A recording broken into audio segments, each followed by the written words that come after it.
자, 반갑습니다. 배종찬 교수의 맛있는 돈 이야기 배종찬입니다. 자, 여러분 반갑습니다. 집을 사지도 말라. 집을 팔지도 마라. 그러면 어떻게 하라고요? 그래요. 아마 이 부분이 많은 분들이 좀 궁금하게 생각하실 것 같아가지고요. 오늘은 이 부분에 대해서 한번 이야기를 나눠보도록 하죠. 먼저 5월달이 지나가고 있죠. 5월이 지나가면 6월달이 다가오는데요. 부동산 시장을 놓고 본다면 아마 좀 큰 변화가 좀 일어날 것 같아요. 제가 생각하는 큰 변화 첫 번째는요. 전월세 신고제가 바로 시행되지 않습니까? 그리고 여당의 부동산 규제 완화 정책, 과연 어느 선까지 이렇게 규제를 완화해 줄 것인가, 이 부분을 눈여겨보셔야 되겠죠. 세 번째는요, 부동산 시장에 부동산 매도자와 매수자 사이에 극심한 눈치 보기 싸움이 벌어질 것 같은데, 이 부분에 대해서도 좀 눈여겨보셔야 될 것 같아요. 자, 그렇다면 하나씩 살펴보도록 하겠습니다. 첫 번째로 본다면 전월세 신고제인데요. 참 이 법은 애매하죠. 겉으로 본다면 가난한 세입자를 위한 법 아닙니까? 그래요. 가난한 세입자를 위한 법, 임대차 3법이 만들어지고 오히려 집값이 급등해 버렸죠. 임대차 3법이 가난한 세입자를 위한 법이 아니라 집주인을 위한 법, 또한 정부를 위한 법이 돼버렸다라고 이렇게 말씀드릴 수 있을 것 같아요. 아무튼 임대차 3법 중에서 전월세 신고제의 속내를 살펴보면 결국 전월세에 대한 소득을 징수하겠다. 공인중개사들에 대해서도 또 소득을 징수하겠다. 전월세 가격을 통제하겠다. 이게 목표다라고 말씀을 드릴 수 있다는 거예요. 결국 정부 조언만 하는 거 아니겠어요? 아무튼 이 부분은요. 저의 방송 전월세 신고제 집주인은 웃고 세입자는 운다. 꼭 참고하시기 바라고요. 두 번째로 본다면 정부 여당의 부동산 규제 완화인데요. 더불어민주당 송영길 대표와 부동산 특별위원회에서 말하는 부동산 정책 수정, 즉 보유세 완화, 재산세나 종부세를 완화해주겠다. 거래세 완화, 양도소득세를 또 한시적으로 또 줄여주겠다. 무주택자 대출 규제 완화 등등 있지 않습니까? 여기다가 집값의 6%만 있으면 정부가 무주택자들한테 집을 살 수 있게 해주겠다. 예, 정말 말은 좋아요. 말은 좋은데 글쎄 이 부분이 잘 될지 좀 의문이고요. 또한 그래요. 이렇게 송영길 대표가 한다고 해가지고 다 되는 건 아니겠죠. 이러한 시각에 반대되는 더불어민주당의 의원들 또한 상당수가 있다는 거예요. 특히 강병원 민주당 최고의원은요. 17일 최고위원회에서 부동산 특위의 정책이 누구를 위한 정책이냐? 부동산 부자들 세금 깎아주는 특위가 아니길 바란다. 즉 부동산 부자들에게 세금 깎아주는 정책이 부동산 특위의 임무냐라는 거죠. 또한 이에 동조하는 의원들도 있죠. 그러한 사람들은 이렇게 얘기하죠. 세금 중과세와 이사 부동산 공급 대책으로 인하여 겨우 집값이 좀 안정화되어 가고 있는 이 단계에서 부동산 감세가 웬 말이냐? 이게 말이 되냐? 다시 폭등세가 오면 어떻게 하려고 그러냐? 이렇게 반대하는 의원들 또한 많다라는 거예요. 그렇죠. 이처럼 당내에서는 민주당 당내에서는 이런 의견들이 막 쏟아지고 있다는 얘기예요. 제가 보기에는 이러한 의견들이 좀 더 타당성이 높다라고 말씀을 드릴 수 있다는 거죠. 그런데 말입니다. 또 다른 사람들은 이렇게 또 이야기를 하죠. 세제 완화, 부동산 양도세, 재산세, 종합부동산세, 세제 완화는 필요하다는 거예요. 그러면 이렇게 말을 하는 사람도 누구냐? 누구일까요? 당연히 서울시 구청장들은 이렇게 말을 하고 있다는 거예요. 심지어 언론에 의하면요. 이런 식으로도 언론에 표현되기도 하죠. 재건축 규제, 세액 부담 완화, 오세훈과 5월 동조하는 민주당 구청장들. 그래요. 참 웃기죠, 여러분. 결국 서울시 구청장들 입장에서 본다면 내년도 지방선거 이거 염두에 둔다는 얘기지 않겠습니까? 그러니 이 부동산 정책이라는 게 본인들의 정치적 이해관계, 즉 선거에서 내가 당선이 되냐 안 되냐 요 문제지 않겠습니까? 그런데 말입니다.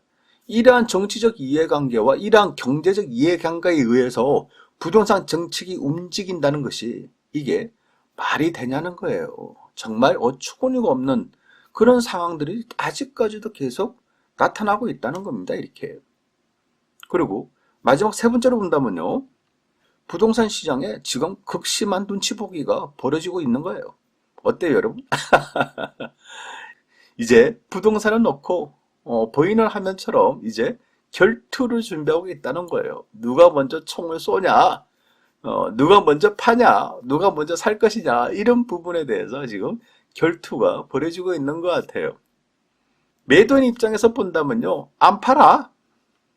급한 거 다 지나갔어. 이제 뭐 6월부터 나 중과세 당하겠어. 그냥 안 팔아. 급한 거 다 지나갔어. 그리고 팔아도 남는 게 없어. 설령 집을 팔았다 하더라도 양도소득세가 중과세 당하기 때문에 나는 팔 생각이 없어. 언젠가는 정부가 풀어주겠지. 요렇게 생각하고 있다는 거예요. 또 하나 뭐가 있을까요? 부동산 가격 오를 가능성. 요럴 가능성이 많다. 이 부분에 대해서 지금 매도인들은 배팅을 한다라고 봐야 되겠죠. 그리고요, 매수인들 입장에서는요, 안 사. 매수인들 입장에서도 지금 안 산다는 거예요. 왜? 돈이 없어서. 그렇죠. 지금 안 사는 이유, 뭐, 간단하지 않습니까? 돈이 없기 때문에 안 사는 거예요.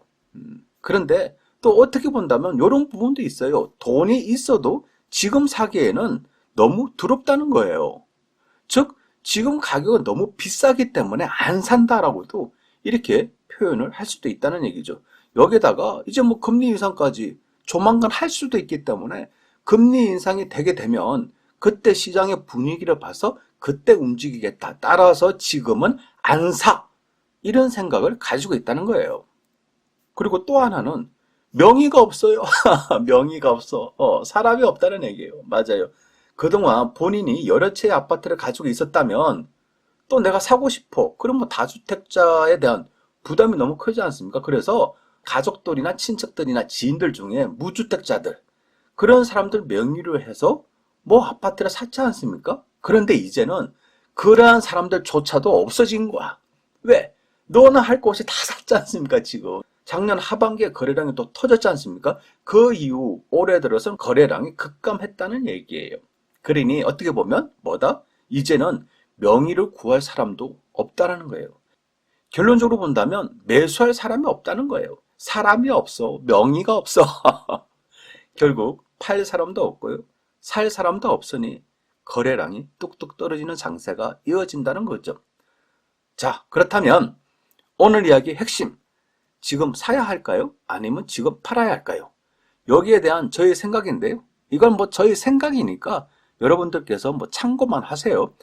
첫 번째로 본다면 실수요자 입장인데요. 실수요자 입장에서는 그냥 내 집만 하시기를 저는 권해드리고 싶어요. 어차피 뭐 거주의 목적이지 않습니까? 혹시라도 부동산 가격이 폭등하면 좋은 거고, 부동산 가격이 폭락하더라도 어차피 뭐 내 집 마련인데 그냥 뭐 그 집에 거주하시면서 쭉 가지고 있으면 언젠가는 안 오르겠어? 언젠가는 올라가지 않겠어? 이런 생각으로 그냥 가지고 계시면 되지 않겠어요? 그리고 특히 내 집 마련 하신다면 금리 인상 되는 거 봐서, 또한 정부가 무주택자들에 대한 규제 완화를 어느 정도 단계에서 해주냐, 이런 부분까지 염두에 두고 이제 내 집 마련을 임하셔야 되겠죠. 그러니 충분히 시간을 두고 임하셔도 뭐 된다는 얘기예요. 두 번째로 본다면 가수요자분들인데요. 여기서 말하는 가수요자는 실수요자가 아니라 투자의 목적으로 사시는 분들을 의미하겠죠. 그러면 투자의 목적으로 사시는 분들은 이제는 조심하셔야 된다는 얘기예요. 제가 뭐 앞서 말씀드렸죠. 지금 수요자가 많지가 않아요. 사람이 없다니까요. 어떤 사람? 매수자가. 이 와중에 투자의 목적으로, 가수의 목적으로 접근한다는 것은 굉장히 조심스럽다라고 말씀을 드릴 수가 있다는 겁니다. 세 번째로 본다면 1가구 1주택자 집을 팔까요? 이런 질문을 하실 수도 있겠죠. 지금 저는 1가구 1주택인데요. 집을 팔까요? 폭락이 온다는데 팔까요? 두렵고 무서워요. 팔아야 될까요? 라고 질문하신다면 저는 이렇게 답을 드리고 싶어요. 1가구 1주택이시니까 그냥 팔지 마시고 그냥 사세요. 아니, 그 집 팔아도 어디 갈 데도 없지 않습니까? 솔직히. 그렇잖아요. 어디 갈 데가 없어. 그 집 팔고도. 그러니 그냥 그 집에서 쭉 사시는 것을 권해드리고 싶어요. 앞으로 뭐 폭락이 오든 폭등이 오든 집 하나는 무조건 가지고 가야 되지 않을까요? 왜냐하면 내가 거주할 집이니까. 그렇잖아요. 그리고 문제는요, 어차피 다 다주택자들이 문제라는 거예요. 따라서 다주택자들은 절세의 개념으로 이제 접근을 하셔야 된다는 얘기예요. 아시다시피 지금 세금 얼마나 무섭습니까? 그렇지 않습니까? 이제 올해부터 이제 종합부동산세, 재산세 이거 장난 아니게 오를 거 아닙니까? 내년 되면 더 오를 거고 내후년은 더더욱 오를 거 아닙니까? 그러니 이러한 부분에 대해서도 염두에 이제 두셔야 된다는 얘기예요. 그동안은 뭐 저금리, 풍부한 유동성 장세, 임대차 3법에 의해서 전세 가격이 폭등했지 않습니까? 그러다 보니 전세 가격 폭등을 기해서 집값 또한 폭등했다라고 봐야 되겠죠. 그러나 이제는요, 금리 인상, 이것도 뭐 조만간 할 수도 있고, 늦어도 내년 아닙니까? 그러다 보니까 금리 인상이 되면 풍부한 유동성 장세가 줄어들 거 아닙니까? 줄어들고 6월달부터 시행되는 전월세 신고제 요거로 인해 가지고 정부가 전세나 월세 시장에 적극적으로 개입한다는 얘기 아니에요. 그러니 이제는 정부의 적극적 개입으로 인해서 전세금 폭등을 방지하겠다는 거죠. 월세에 대한 폭등을 방지하겠다는 거예요. 그러면 전세금이 약보합으로 전환되거나 전세금 하락이 예를 들어서 내년도나 내후년도에 전세금이 실제적으로 하락한다면, 전세금 하락의 그런 시기가 다가온다면 어떻게 될까요? 전세금을 돌려줘야 되지 않습니까? 이걸 돌려주지 못하면 난리 나는 거죠. 그러니 다주택자 입장에서는 부동산 시장에 버티지를 못하고 급매물이 쏟아질 가능성이 많아 보인다는 얘기예요. 이러한 요소들을 살펴볼 때 지금의 부동산 시장은요, 다주택자들은 매도를 염두에 두어야 될 시기가 도래된다라고 말씀을 드릴 수 있을 것 같고요. 그러니 주택 많은 사람들은 이제 그동안에 많이 올랐다, 그냥 가지고 있으면 오른다라는 생각보다는 이제 매도 타이밍을 언제 잡아야 될 것이냐, 이런 부분들도 염두에 두셔야 된다는 얘기예요. 그리고 매수자들은 지금 당장 매수하는 것보다는 금리 인상 이후에 부동산 시장의 흐름을 살펴보셔야 되겠죠. 그리고 급매물이 쏟아지는지 아닌지 확인을 하고 들어가셔도 늦지 않았다라고 말씀을 드릴 수가 있다는 얘기입니다. 이상까지 배동찬 교수의 맛있는 도원 이야기였습니다. 감사합니다.